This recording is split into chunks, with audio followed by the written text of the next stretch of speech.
अपने आप को बहुत ही धन्य समझ रही हूँ कि मैंने इतनी महान विदुषियों के, सभी मंचासीन विदुषियों के दर्शन किए, प्रबुद्ध विद्वानों के दर्शन किए, आर्य जगत के पुराने जो लोग हैं, जो इनसे जुड़े हुए हैं, उन सभी के दर्शन करने का मुझे सौभाग्य मिला। तो मैं अपना थोड़ा सा परिचय देती हूँ कि कभी मैं बैठती हूँ तो मुझे लगता है कि परमात्मा ने मेरे ऊपर कितनी कृपा की है कि उसने मुझे भारतवर्ष में जन्म दिया। इतना बड़ा हमारा संसार है, बहुत से देश हैं, तो मुझे भारतवर्ष में जन्म मिला और उसमें भी मुझे विद्वान माता पिता मिले, जिनकी कृपा दृष्टि से कृपा रही मेरे ऊपर कि मुझे एक मॉडर्न सब्जेक्ट को पढ़ते हुए भी ये वेद और महर्षि दयानंद, आर्य समाज, इन सब के मिले जुले संस्कार मिले। तो मैं अपने आप को इस बात को लेकर बहुत ही, मेरा मन श्रद्धा से भर जाता है कि मुझे ऐसा मौका मिला। तो अब साइंस पढ़ी मैंने, कर्म क्षेत्र मेरा हिमाचल प्रदेश रहा, जन्म प्रदेश मेरा पंजाब रहा।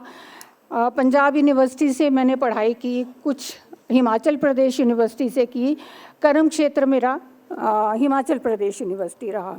तो आर्य समाज से मेरा जन्म से नाता है। मुझे आर्य समाज की जितनी भी, महर्षि दयानंद के बारे में जितना भी ज्ञान मिला वो मुझे विरासत में मिला है।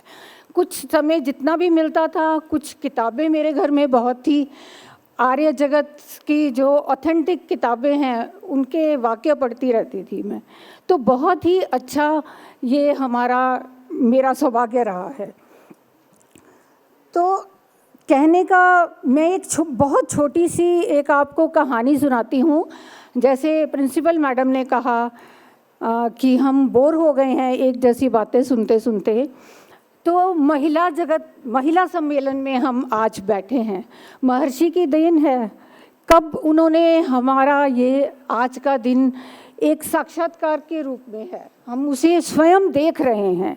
शिक्षा के क्षेत्र में उन्होंने महिलाओं का जो योगदान दिया, तो एक महिलाएं हैं, मैंने अपने हर क्षेत्र में देखा है, whether it is office, whether they are serving as teacher, whether she is a housewife, उनका बहुत बड़ा योगदान है।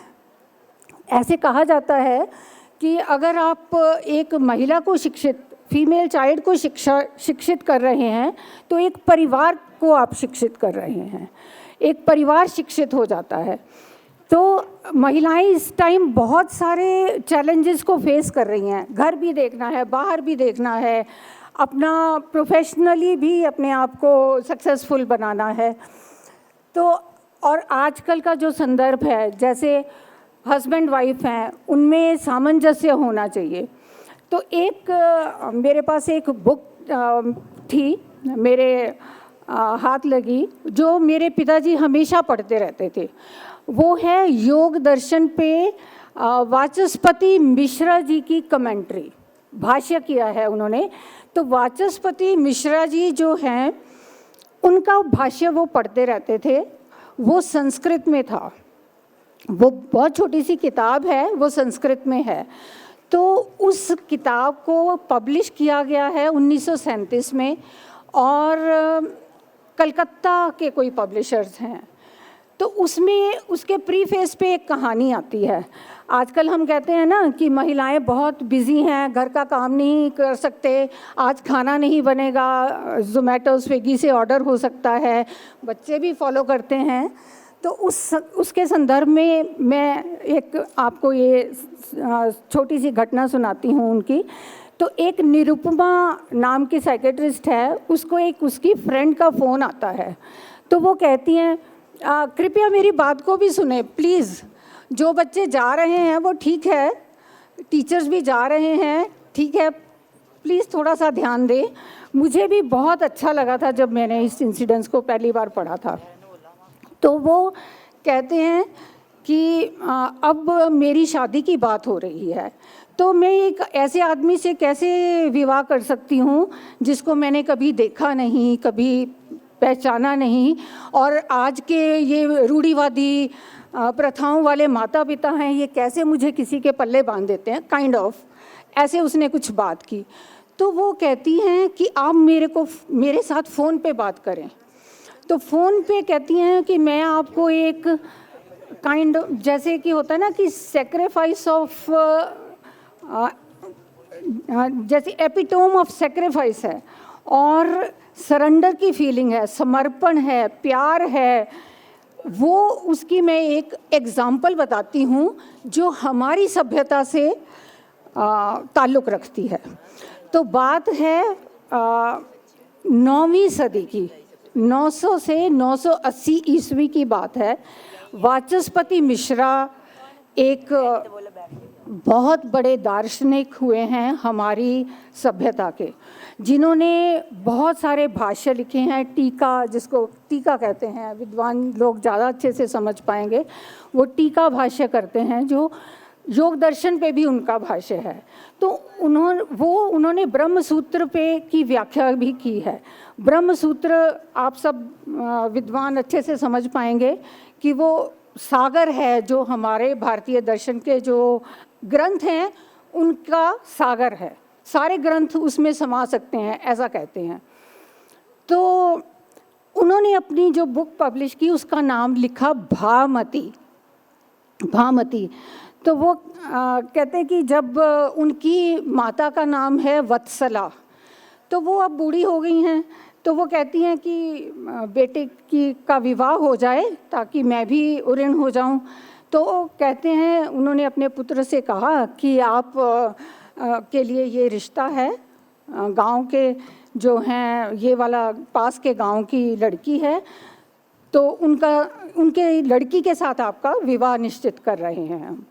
तो वो कहते हैं कि उनके पिता को, लड़की के पिता को आप संदेश भेज दीजिए कि मेरा जीवन का उद्देश्य है इस ब्रह्म सूत्र की व्याख्या करना, तो मैं शायद उसके साथ ये वाला बंधन निभा नहीं पाऊँगा, और ऐसा है कि मेरे जीवन का उद्देश्य ही कुछ नहीं है, ऐसा आप संदेश भेज दीजिए।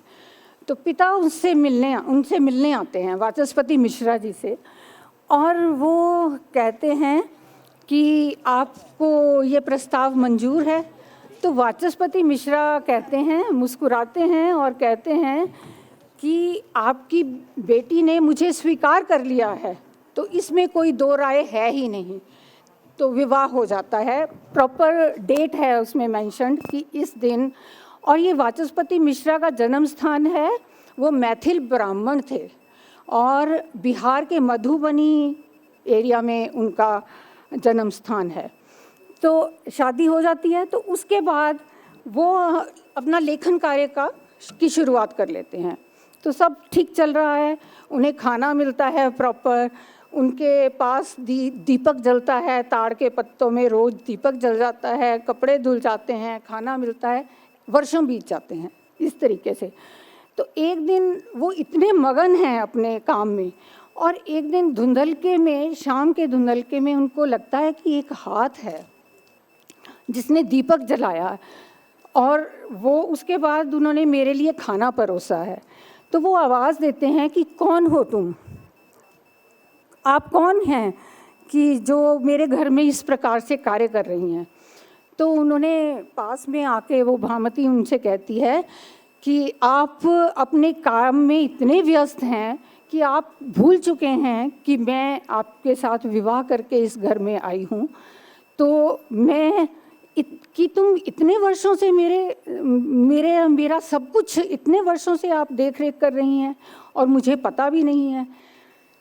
तो कहते कि वो उन्होंने उस सरेंडर वाली फीलिंग को आप देखें, तो उन्होंने कहा भाष्यकार अनेक हो सकते होंगे, पर आपके जैसी स्त्री नहीं किसी को मिल सकती जिसमें इतनी फीलिंग कि जो इतना सब कुछ हमारे लिए करेगी। तो उन्होंने उस फीलिंग को लेते हुए उस पुस्तक का नाम रखा है भामती। तो एपिटोम ऑफ सेक्रीफाइस आप देखें, और आज हम अपने घरों में देखते हैं ना, हम कैसे तिल मिला जाते हैं, हम कैसे बिहेव करते हैं एट टाइम्स, तो वो सब हमें नहीं करना है, ऐसा मैं समझ पाई इस बात से। मतलब इतना सेक्रीफाइस कोई कर सकता है? कौन सी सदी की बात है? 9वीं सदी की बात है। तो हमारी परंपराएं जो हैं वो बहुत गहरी हैं, वो कहीं खो गई थी। आचार्य सुकामा जी ने हमें बहुत विस्तार से बताया है उसके बारे में कि महर्षि दयानंद आए, उन्होंने कैसे समाज में प्राण फूंके, नारी जगत के लिए कितना कार्य किया। चंबा के आर्य समाज में मेरे को एक बार जाने का मौका मिला था, तो वहाँ एक बहुत ओल्ड लेडी ने मुझे समझाया कि बहुत दुर्दशा थी यहाँ पे, हम पढ़ नहीं सकते थे, हम घरों से निकल नहीं सकते थे। तो ये महर्षि दयानंद की देन है, इन बड़े बड़े आर्य जगत के विद्वानों की देन है कि उन्होंने इस जगह पे आर्य समाज की स्थापना की और हम आज बड़ी आज़ादी से बैठ सकते हैं, घूम सकते हैं। मैडम, प्रिंसिपल मैडम ने बताया, देखो अभी जो ऑपरेशन सिंदूर किया है, तो पहला स्थान उन्होंने माता को दिया, पिता दूसरे नंबर पर, आचार्य तीसरे नंबर पर, उसके बाद पति के लिए पत्नी पूजनीय है और पत्नी के लिए पति भी पूजनीय है। तो दोनों पहिए हैं। तो हम महिलाओं को इसी प्रकार इन परंपराओं को संस्कार के रूप में अपने बच्चों को दीक्षित करते रहने की प्रक्रिया को जारी रखना है। ऐसा मैं कहूँगी, सत्यार्थ प्रकाश को घर घर में रखना चाहिए, उसको पढ़ना पढ़ाना। एक वाक्य भी हम अपने बच्चों के साथ बैठ के ज़रूर डिस्कस करें। जो प्रॉब्लम करंट डेज़ की प्रॉब्लम है, ये ब्लू स्क्रीन का जो एडिक्शन है, ड्रग्स के बारे में मैडम ने बताया, तो ये सब चल रहा है। तो हमें अपने बच्चों पे पैनी नज़र रखनी है, अपना कार्य भी करना है, प्रोफेशनली भी ग्रो करना है, घर बार भी संभालना है, बच्चों को अच्छे संस्कार भी देने हैं, उससे हमें पीछे नहीं हटना। वो ये कार्य माता ही कर सकती है, बहुत अच्छे से कर सकती है, वो उसमें है हर तरह की क्षमता। तो ये सब बातों को ध्यान में रखते हुए एक बार हम महर्षि दयानंद की जय, महर्षि दयानंद की जय। वेद का झंडा, वेद की ज्योति जलती रहे। इन्हीं शब्दों के साथ मैं एक बार फिर से सभी का धन्यवाद करती हूँ। आपने मुझे बहुत पेशेंटली सुना, बहुत बहुत धन्यवाद।